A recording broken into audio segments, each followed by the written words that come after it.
Fort കൊച്ചിയിൽ തീ പിടിച്ച ഗൃഹോപകരണ ഗോഡൌണിന് ലൈസൻസ് ഇല്ല. ചട്ടങ്ങൾ പാലിക്കാതെയാണ് ഗോഡൌൺ പ്രവർത്തിച്ചത്. ഗോഡൌണിന്റെ ലൈസൻസ് കോർപ്പറേഷൻ റദ്ദ് ചെയ്തിരുന്നു. സഹിൻ ആന്റണിയുണ്ട്. സഹിൻ, വിവരങ്ങൾ.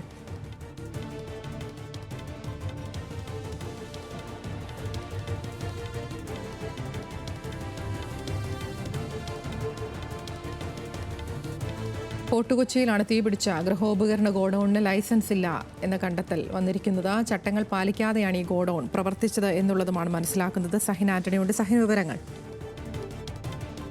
അതിന് ഇന്നലെ രാത്രി 7 മണിയോടുകൂടിയാണ് ഫോർട്ട് കൊച്ചിയിലെ ഗൃഹോപകരണ ഗോഡൌണിന് തീപിടിച്ചത്. ആ തീപിടുത്തം 2 മണിക്കൂറോളം നീണ്ടുനിന്നു. പ്രത്യേകിച്ചും അവിടെ വീടുകൾ തിങ്ങിപ്പാർത്ത് ആളുകൾ താമസിക്കുന്ന ഒരിടം കൂടിയാണ്. ആ 2 മണിക്കൂർ 10-ലധികം ഫയർഫോഴ്സ് വാഹനങ്ങൾ തുടർച്ചയായി വെള്ളം എത്തിച്ചതിനെ തുടർന്നാണ് അവിടെ തീയണക്കാൻ കഴിഞ്ഞത്.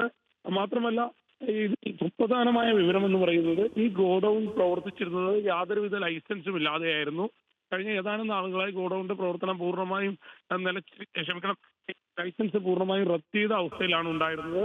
എന്നാൽ ഗോഡൌൺ തുടർച്ചയായി പ്രവർത്തിച്ചുകൊണ്ടിരുന്നു. ആ ഗോഡൌണിൽ ആയിരക്കണക്കിന് ഗൃഹോപകരണങ്ങൾ ഉണ്ടായിരുന്നു. ഇതൊക്കെ എങ്ങനെയാണ് അവിടെ സാധ്യമായത് എന്നുള്ളതിനെ കുറിച്ചാണ് ഇപ്പോൾ അന്വേഷിച്ചുകൊണ്ടിരിക്കുന്നത്. ആതിര. ശരി, സഹിൻ ആന്റണിയാണ് വിശദാംശങ്ങൾ നൽകിയത്.